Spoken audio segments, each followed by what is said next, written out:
get started with that. Oh, if I could remind everybody, turn your phasers to stun. When we're done, I'll try to remind you to put it back on kill, because we come in peace. But tonight is on the Grand Remonstrance of 1641. This is prior to King Charles I having his head lopped off. So remember, England, even at this time, is still the most complicated governmental system, still at this time.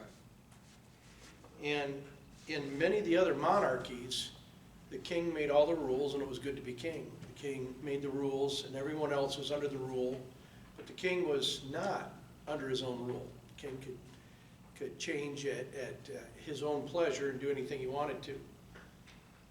And the monarchies of Scotland were that way. And Charles grew up in Scotland.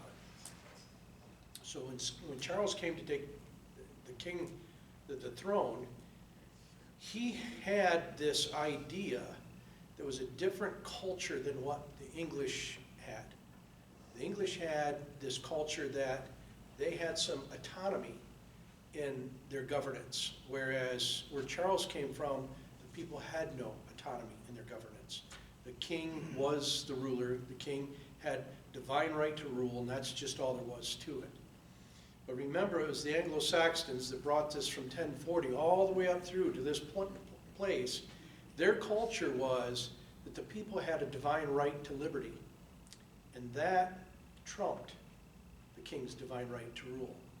Even though the king had the divine right to rule, first the people had the divine right to liberty. So this misunderstanding of the culture and the misunderstanding because of where Charles was raised brought about a lot of problems that ended up to his demise.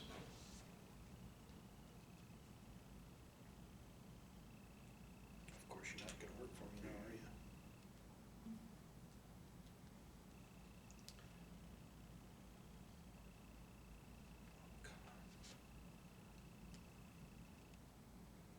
Well, okay, you're not going to work for me. Okay, we'll do it like this.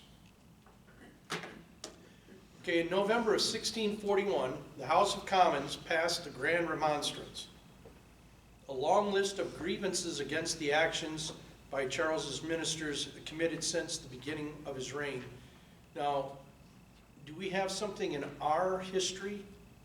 Declaration of Independence was a lot like the Grand Remonstrance. It was a list of grievances, wasn't it? That's what the Declaration of Independence was. It had a preamble. The preamble stated the principles, and then it was a list of grievances for why we were declaring our independence. So this Grand Remonstrance was a lot the same way. It was a complaint to the king of the atrocities that he had committed and the things that the people did not like. Since the beginning of his reign, that were asserted to be part of a grand Catholic conspiracy, which the king was an unwitting member. Remember, the king had married a Catholic bride. Also, during this time, there was a Catholic plot against the castle to be blown up, and they caught the terrorists, and they punished them. And even though Charles was more of an Anglican and believed in the Anglican Church, he also helped the French crush the Huguenots, which were devoutly Protestant, and he married a Catholic bride. And so everything that Charles did came under the scrutiny of that. And it's just like anything else. If you can start a good rumor and you can get the people carrying it through, it doesn't matter what the king says he believes, it matters what the people believe. And that's kind of what was going on at the time. But it was in many ways a step too far by Pym and passed by only 11 votes, 159 to 148. This was in the House of Commons. Furthermore, the Remonstrance had very little support in the House of the Lords. You remember, the House of the Lords were very supportive of the king. And so they were a little uneasy about rocking that boat. which the Remonstrance attacked. So the Remonstrance attacked both the king and the House of the Lords. The tension was heightened by news of the Irish Rebellion, coupled with inaccurate rumors of Charles's complicity. Throughout November, a series of alarmist pamphlets published stories of atrocities in Ireland, including massacres of New English settlers by the native Irish who could not be controlled by the Old English lords. Rumors of papist conspiracy circulated in England, and English anti-Catholic opinion was strengthened, damaging Charles' reputation and authority. So remember, you had this Catholic plot to blow up the castle. That was caught. It was, I'm sure it was published a lot like the January 6th crap today. Whether it's true or not, it just depends on what's put out there and the people believe. And so he was dealing with that as well. And they thought that Charles, because they got so far into the castle to set the dynamite, and in the places that they set it in the castle, they felt that it had to been an inside job and that Charles had to be part of it. So that's part of the rumors that were circulating amongst the people. The English Parliament distrusted Charles's motivations when he called for funds to put down the Irish Rebellion. Many members of the Commons suspected that forces he raised might later be used against Parliament itself. So the king was bringing in mercenaries, and that's what he was trying to raise the money for, is to pay the mercenaries that he was bringing into the country. Now remember, all the way back to William the Conqueror, the people of England are now mistrustful of all these groups, these different groups that they're now bringing into England. And so they didn't trust Charles already, and that gave them even more things to worry about Charles about.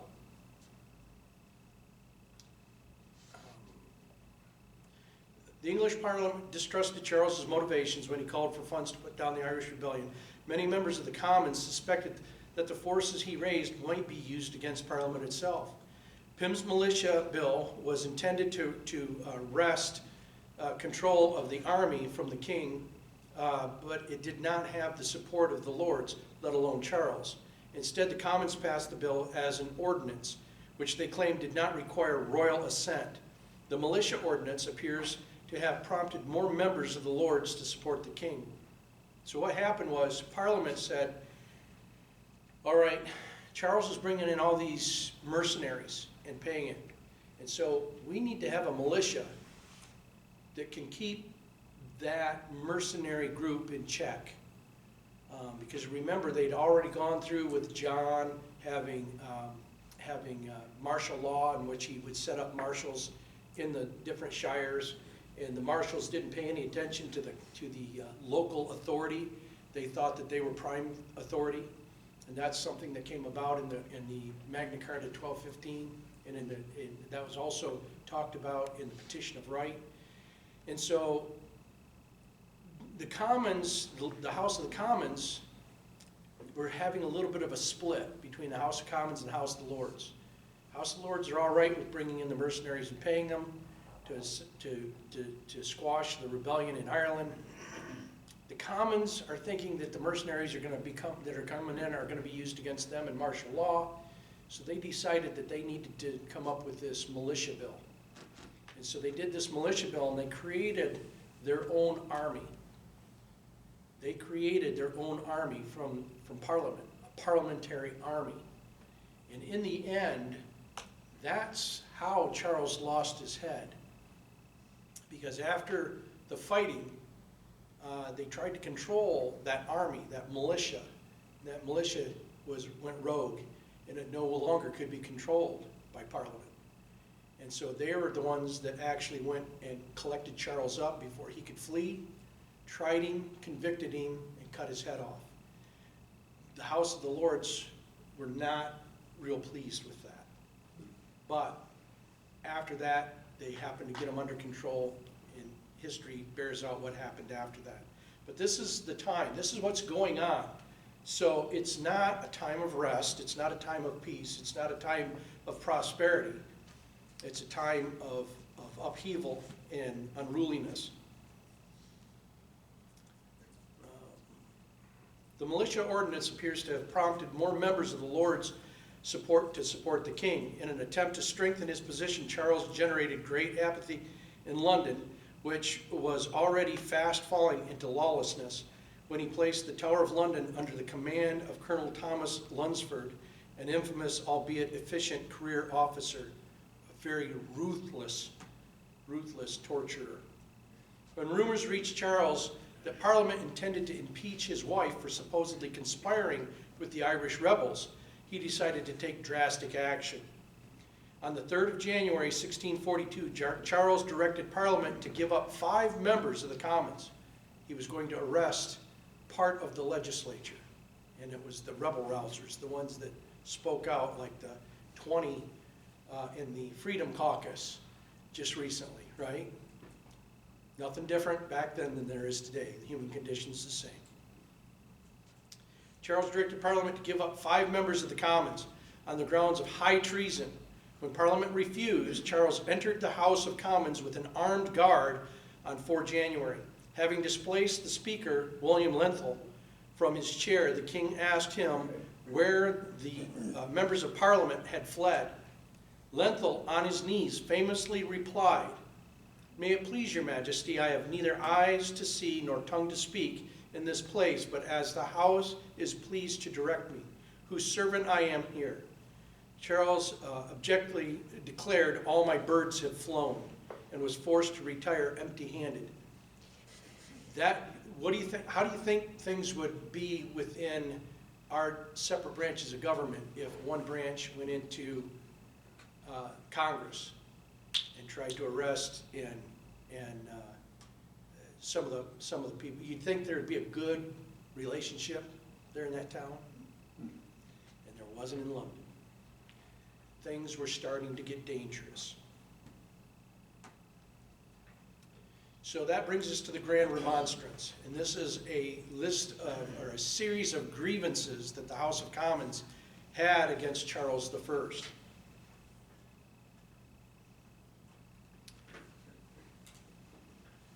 The Commons in this present Parliament assembled, having, with much earnestness and faithfulness of affection and zeal to the public good of his kingdom and his Majesty's honor and service, for the space of 12 months, wrestled with great dangers and fears, the pressing miseries and calamities, the various distempers and disorders which had not only assaulted, but even overwhelmed and extinguished the liberty, peace, and prosperity of this kingdom, the comfort and hopes of all his Majesty's good subjects, and exceedingly weakened and undermined the foundation and strength of his own royal throne, do yet find an abandoning malignity and opposition in those parties and factions who has been the cause of those evils and is still labor to cast aspersions upon that which hath been done,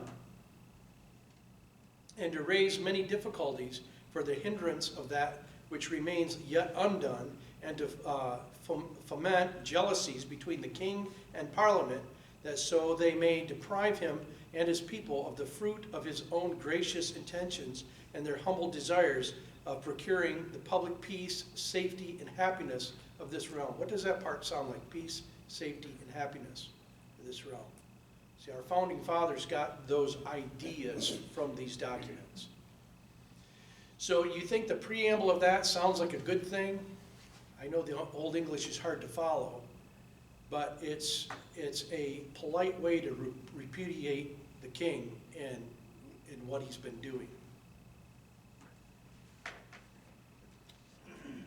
For the preventing of those miserable effects which such malicious endeavors may produce, we have thought good to declare the root and the growth of these mischievous designs, the maturity and ripeness to which they have attained before the beginning of the Parliament, the effectual means which have been used for the extirpation of those dangerous evils, and the process which hath therein been made by his Majesty's goodness and the wisdom of the Parliament, the ways of obstruction and opposition by which that progress hath been interrupted, the courses to be taken for the removing those obstacles and for the accomplishing of our most beautiful and faithful intentions and endeavors of restoring and establishing the ancient honor, greatness, and security of this crown and nation.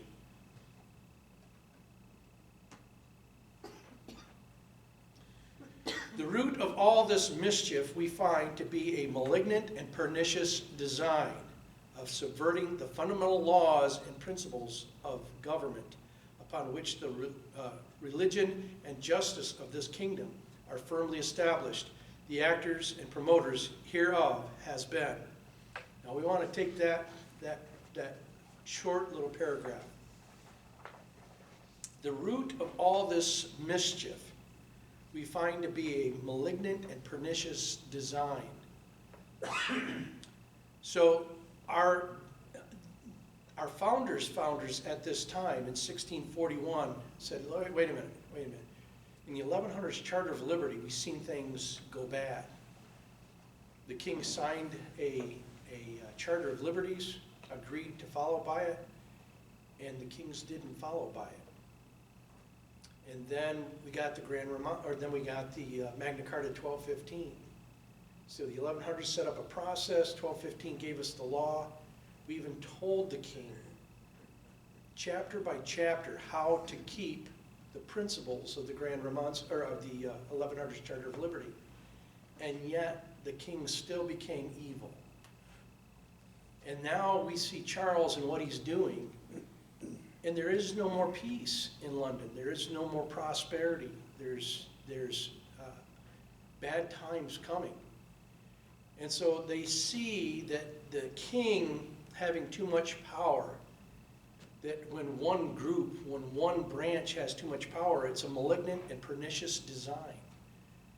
It's destructive of the peace and prosperity of the people.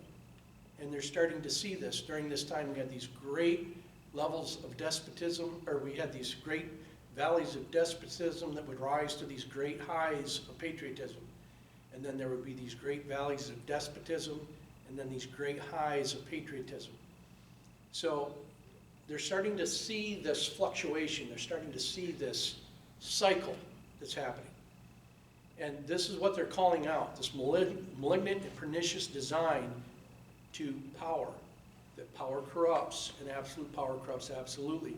Now that phrase won't be coined until 1846, but they're starting to see the principles of it here.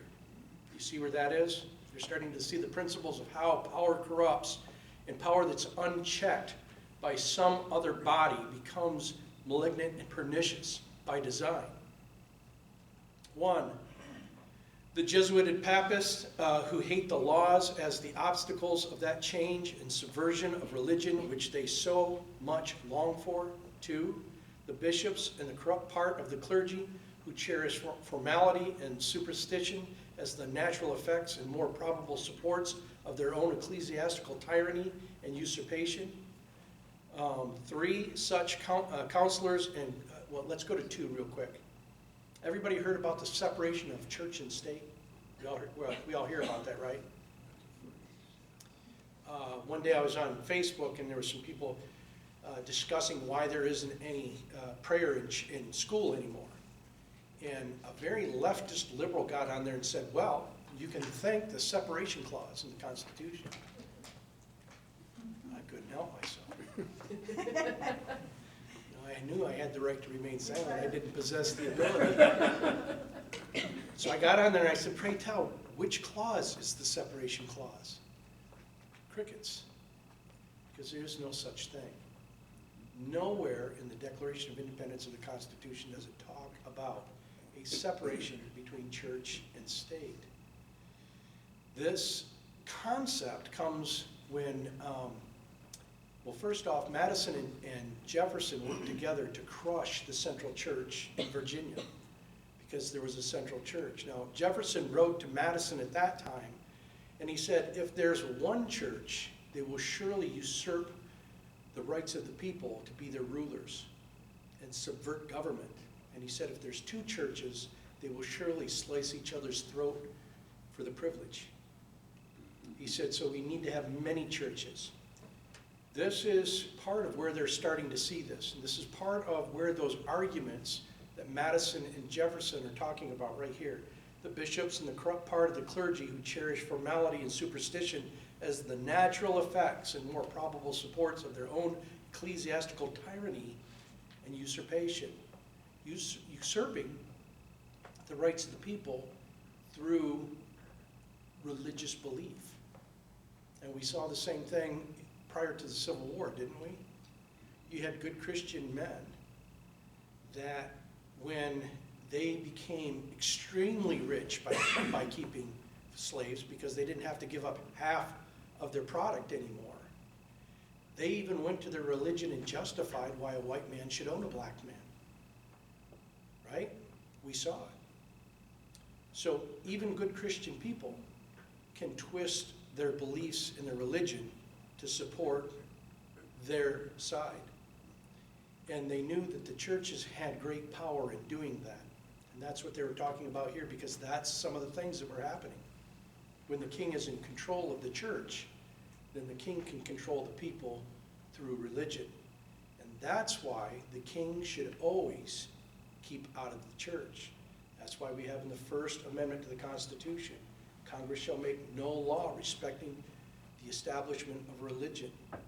Where the separation clause comes from was a letter between Thomas Jefferson and the Baptists of the Danbury Baptist Church, in which they were talking to him about keeping the church where the government wouldn't come into the church. And Jefferson said he was committed to keeping government out of the church and to that separation between church and state. So we have a freedom of religion, not a freedom from religion.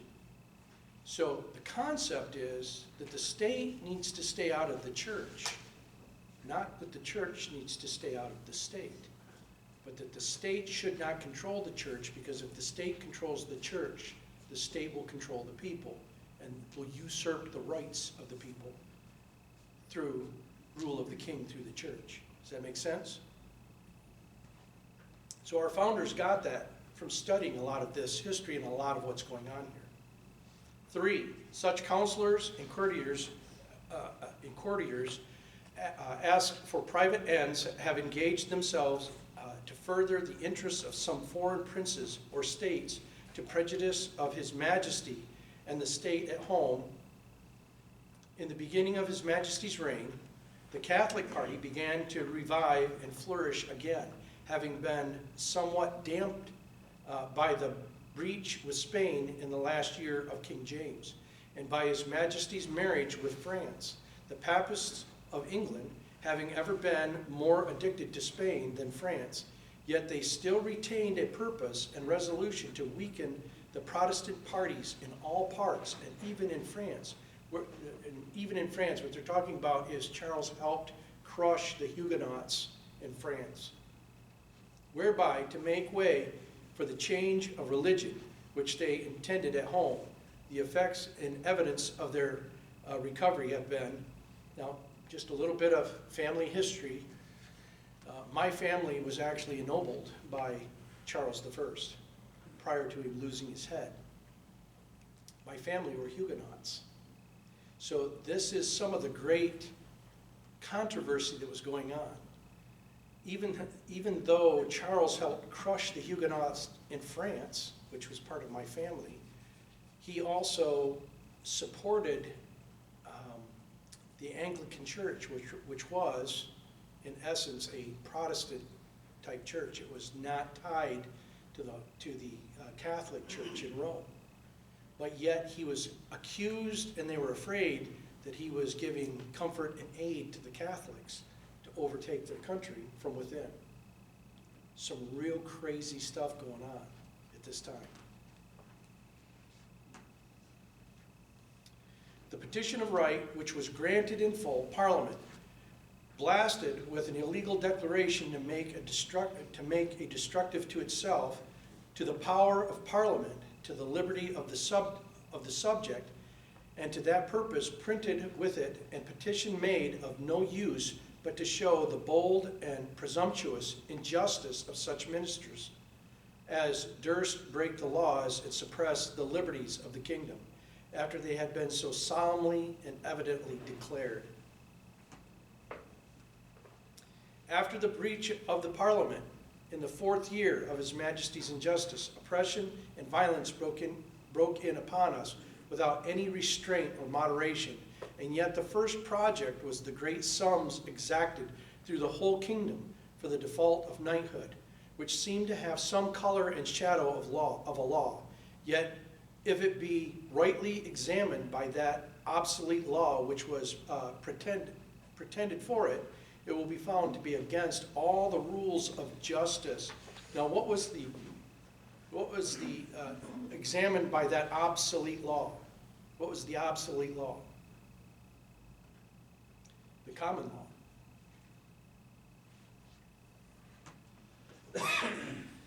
Tonnage and poundage hath been received without color or pretense of law. Many other heavy impositions continued against law, and some so unreasonable that the sum of the charge exceeded the value of the goods.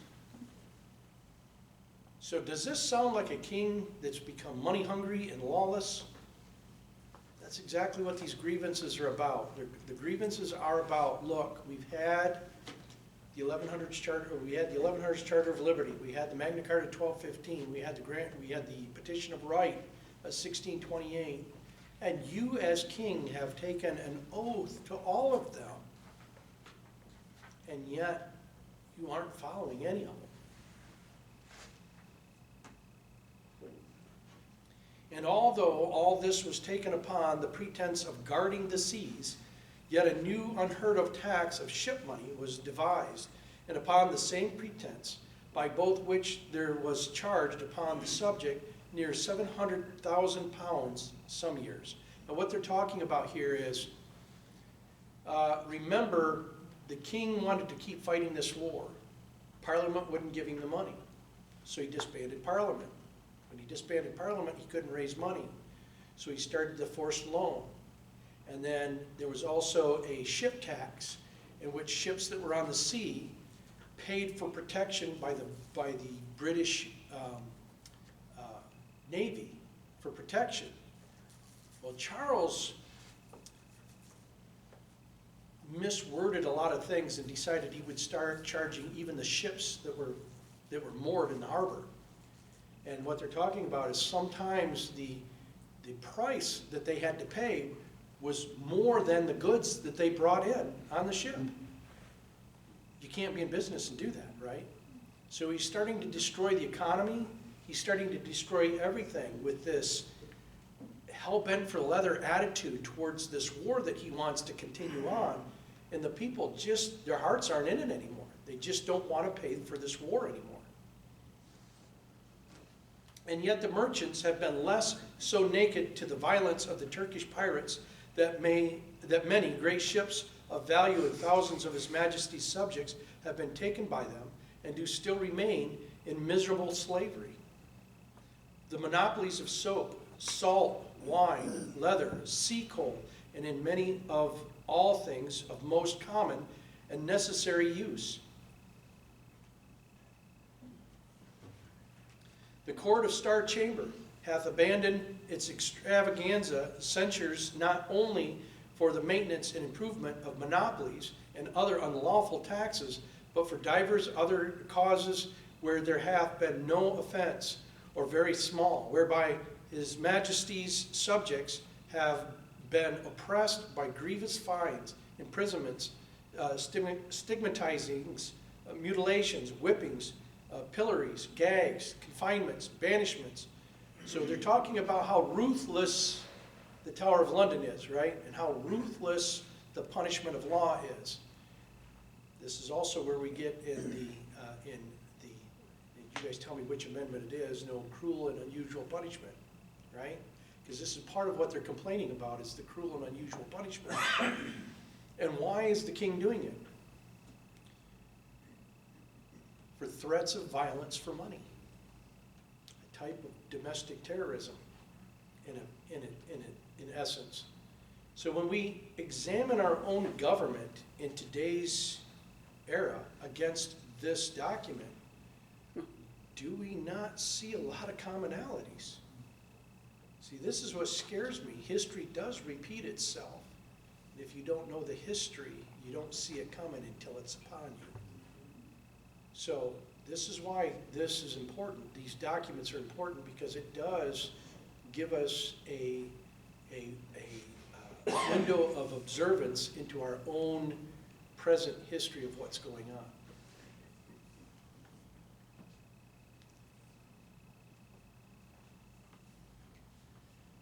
Combined banishment, after so rigid a manner has. After so rigid.